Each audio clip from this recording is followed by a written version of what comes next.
अस्सलाम वालेकुम, क्या हाल चाल है दोस्तों। उम्मीद है सब खैरियत से होंगे। 2-3 कंट्रीज के ऊपर बात करनी है, लेकिन सबसे पहले मैं बताता चलूं, रशिया ने जो फैन आईडी पे आने वालों पर पाबंदी लगाई है उसकी रीजन क्या, कौन कौन से कंट्रीज हैं। दोस्तों, पाकिस्तान समेत 7 कंट्रीज मजीद हैं जिन पर पाबंदी लगी है फैन आईडी पे, वो एंट्री नहीं देंगे। उसकी सबसे मेन रीजन ये निकली है कि जो फैन आईडी है वो एक टिकट के ऊपर जारी होता था। जो एक टिकट है मैच की, उसके ऊपर 5 से 7 फैन आईडीज पाकिस्तानियों ने निकाले हैं, और जब एयरपोर्ट्स पे जाते थे वहां पे चेकिंग होती थी तो इनको घंटों बिठाया भी जाता था। कुछ लोगों को डिपोर्ट किया वहां से, और कुछ लोगों की तकरीबन 2-3-4 घंटे बिठा के उनको रिलीज किया। इस तरीके से हुआ है मॉस्को एयरपोर्ट के ऊपर सेंट पीटर्सबर्ग में। और उसके बाद दोस्तों काफी लोग डिपोर्ट होने के बाद एक और चीज नजर आई देखने में कि जो लोग गए हैं वहां पे वेस्टर्न बॉर्डर जो है रशिया का, जहां पे फिनलैंड और नॉर्वे लगता है, वहां पे पाकिस्तानी पाए गए हैं जिन्होंने इलीगल बॉर्डर क्रॉसिंग की कोशिश की। तो लिहाजा इस वजह से उन्होंने पाकिस्तानियों पे फैन आईडी पे आने वालों के लिए पाबंदी लगा दी। जो मेन रीजन बनी वो इस वजह से एक टिकट के ऊपर 5-5, 7-7 फैन आईडीज शो हुए थे, अच्छा इशू हुए थे। अभी इससे बेहतर है अगर रशिया में जाना है तो मैं पहले भी यही कहता रहता हूं कि आप टिकट ले वीजा लेके आप चले जाए। नो डाउट इसका वीजा थोड़ा सा एक्सपेंसिव होता है, लेकिन इसका स्टिकर काफी खूबसूरत होता है। और मेरा खुद भी फैन आईडी आया हुआ था। मैं अगर आज भी जाना चाहूं तो मैं जा सकता था, लेकिन मैं नहीं गया। तो इससे बेस्ट है कि आप टिकट ले लें, सीधी सीधी वीजा ले लें, इसका वीजा लेके आप जा सकते हैं। अच्छा, इसके अलावा दोस्तों अभी मेरे पास बहुत सारी क्यूरीज तुर्की की आती हैं कि तुर्की का वीजा चाहिए। देखिए दोस्तों, तुर्की का मैं जब वीजा की बात करता हूँ, उनसे पूछता हूँ तुर्की आपने क्यों जाना है, तो वो कहते हैं कि जी हम जब तुर्की चले जाएंगे वहां पे जाकर टीआरसी ले लेंगे 1 साल की। हमारे पास बहुत अच्छा एक टाइम होगा, 1 साल में हम लीगली तौर पर तुर्की में बैठे होंगे। और तुर्की क्योंकि वो बॉर्डर लगते हैं शेंजन का, यूनान का और बल्गारिया का। बल्गारिया यूरोपीय यूनियन में लेकिन शेंजन में नहीं है। इसी तरह जो ग्रीस है वो शेंजन में है। तो हम वहां पे टीआरसी लेके अपना बैंक वगैरह अकाउंट ओपन करके वहां से हम आगे इजीली मूव कर सकते हैं या जॉब कर सकते हैं। तो मेन जो रीजन आई उनकी कि जी हम इजीली वहां पे जाकर टीआरसी ले सकते हैं 1 ईयर की। अगर मैं यही टीआरसी की बात करूं, किसी यूरोपियन कंट्री की आप टीआरसी ले लो, तो हमारे लोगों को पता नहीं है कि अगर हम बेलारूस चले जाएं या फिर यूक्रेन चले जाएं, वहां पे जाके हम टीआरसी भी ले सकते हैं। इसी तरह यूक्रेन की टीआरसी लियो या फिर बेलारूस की टीआरसी लियो, तो अगर इसका कंपैरिजन करें हम तुर्की के साथ, तो ये काफी स्ट्रॉन्ग कंट्रीज हैं तुर्की की निस्बत। और ये कंट्रीज आते भी यूरोप के अंदर हैं। जैसे यूक्रेन हो गया वो यूरोप का पार्ट है, बेलारूस हो गया वो यूरोप का पार्ट है, और टीआरसी मिलती है। अब इसका जो प्रोसेस होता है टीआरसी का, वो वैसे ही प्रोसेस होता है जैसे आप तुर्की का करते हो। लेकिन तुर्की में क्योंकि बहुत सारे पाकिस्तानी हैं, इसलिए उनको पता है कि जी वहां हम जाएंगे।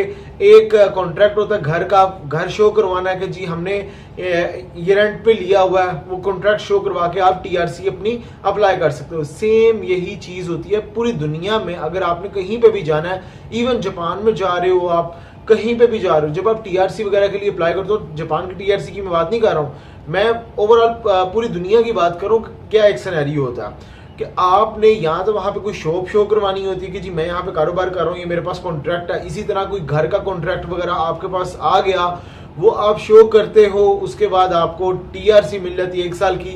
जैसे तुर्की से आप आउट होके आते हो, इसी तरह यूक्रेन या बेलारूस वगैरह से भी आपको आउट होके दोबारा से जाना पड़ता है। इसी तरह अगर मैं बात करूं आज़रबाईजान की जो टीआरसी होती है वो भी इसी तरह होती है। आप जाते हो, शो करवाते हो, कॉन्ट्रैक्ट शो करते हो, या किसी लैंग्वेज कोर्स में एडमिशन ले लेते हो, तो फिर आप वहां पे अपना वीजा स्टेटस चेंज करते हो। सेम यही सिनेरियो रहता है यूक्रेन का भी, बेलारूस का भी। मेरे से अगर आप सजेशन लोगे तो मैं आपको यूक्रेन और बेलारूस की तरफ मूव करवाऊंगा, क्योंकि ये कंट्रीज बड़े स्ट्रांग हैं और इन फ्यूचर आप यहां से इजीली मूव कर सकते हो शेंजन कंट्री के अंदर लीगली तौर पर वीजा लेके। देखें, जो यूक्रेन में भाई बैठे हुए हैं, काम वगैरह कर रहे हैं, उनको अच्छे तरीके से नॉलेज है कि वहां पे टीआरसी लेके बैंक स्टेटमेंट वगैरह बना के, जिस तरह आप यूक्रेन का वीजा लेके यहाँ दुबई से जा रहे हो, इसी तरह वहां से प्रॉपर एक वीजा लेके आप शेंजन पोलैंड वगैरह में जा सकते हो। अब जहां तक लैंड बॉर्डर्स की बात करूं तो बेलारूस के साथ पोलैंड उसके साथ लैटविया, लिथुआनिया, ये तीनों स्ट्रॉन्ग कंट्री शेंजन के, ये उसके साथ अपने बॉर्डर शेयर करते हैं। इसी तरह बेलारूस के साथ यूक्रेन भी शेयर होता है बॉर्डर, और रशिया का बॉर्डर भी शेयर होता है। अब यूक्रेन की बात करूं, यूक्रेन के साथ भी पोलैंड जो मेन कंट्री है वो शेंजन का शेयर होता है। मोल्दोवा भी लगता है इसके साथ, नो डाउट बाकी और कंट्रीज हैं, लेकिन जो मेन कंट्री है वो मैंने बता दिया। इसी तरह अगर मैं रशिया की बात करूं तो रशिया, उसके साथ फिनलैंड, उसके बाद नॉर्वे, लैटविया और एस्टोनिया, ये 4 शेंजन कंट्रीज और 2 यूरोपियन कंट्रीज। 2 यूरोपियन कंट्रीज में से एक बेलारूस और एक यूक्रेन लगता है। अब मेरी सजेशन के मुताबिक अगर थोड़ी बहुत ट्रैवल हिस्ट्री आपकी है या वीजा स्टेटस और बैंक स्टेटमेंट ठीक है, तो आपको बेलारूस का वीजा पाकिस्तान से लेना बहुत टफ है। बाकी पाकिस्तान से आपको वीजा नहीं मिलेगा। अब बहुत से भाई मुझे इनविटेशन की रिक्वेस्ट कर रहे होते हैं कि पाकिस्तान से हमें इनविटेशन कोई अरेंज करके आप दे दें, हम बेलारूस का वीजा। भाई मैं अरेंजमेंट, अगर बेलारूस वीजा आप अप्लाई नहीं कर सकते हो, पाकिस्तान में वीजा बेलारूस का इम्पॉसिबल बात हो जाती है। बहुत रेयर केसेस होते हैं जिनमें बेलारूस का वीजा पाकिस्तान से मिल रहा होता है। तो दुबई में रहने वालों के लिए एक अपॉर्चुनिटी है कि मैं उनको एक स्ट्रॉन्ग किस्म का इनविटेशन प्रोवाइड कर सकता हूं, क्योंकि इसका वीजा सिनेरियो, इसका वीजा मेथड भी थोड़ा सा डिफरेंट होता है दूसरे कंट्रीज की निस्बत। मैंने ऑलरेडी आपको बता दिया हुआ है। और ये वीजा भी ज्यादा देर का नहीं होता, 3, 4, 5 दिन का वीजा होता है इसका। उसी में आपका होटल बुक भी होता है और उसी में आपको ट्रैवल भी करना होता है। लेकिन आप यहां से होके आ जाओ तो नेक्स्ट आपके वीजा लगने के बड़े अच्छे चांस होते हैं। जहां तक मैं इसके वीजे की बात करूं, किस तरह का इसका वीजा होता है वो मैं आपको शो भी करवाता हूं। इस तरह का बेलारूस का वीजा होता है और ये देख रहे हैं आप, ये 4-5 दिन का ही वीजा देता है। अब दोस्तों बेलारूस की बात की, उसके बाद एक और कंट्री आता है बोस्निया। बोस्निया भी दोस्तों एक खूबसूरत कंट्री, स्ट्रॉन्ग कंट्री यूरोप में, लेकिन शेंजन का पार्ट नहीं है। बहुत सारे लोग वहां पे जाना चाहते हैं। ये भी इसका भी सिनेरियो होती है, यहाँ तो इनविटेशन बेस होता है और होटल वाउचर के ऊपर ही डिपेंड कर रहा होता है। उसके बगैर आप वीजा ही अप्लाई नहीं कर सकते हो।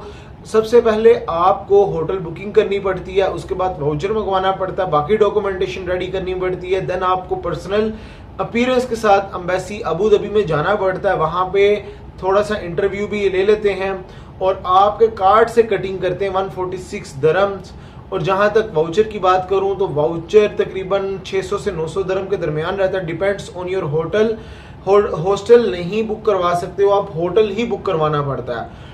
तब आप वीजा अप्लाई करोगे इसके ऊपर बोस्निया का, और बोस्निया स्टिकर वीजा लगाता है। 30 से 40 दिन एम्बेसी ले लेती है वीजा प्रोसेसिंग के अंदर। ये हमारे ऊपर नहीं होता, ये एम्बेसी के ऊपर होता है। बहुत सारे लोगों को जब वीजे नहीं आ रहे होते ना, जब जैसे रशिया हो गए, दूसरे लेट हो रहे होते हैं, वो फिर मुझे कहते हैं यार हमारा वीजा नहीं आ रहा, वीजा नहीं आ रहा।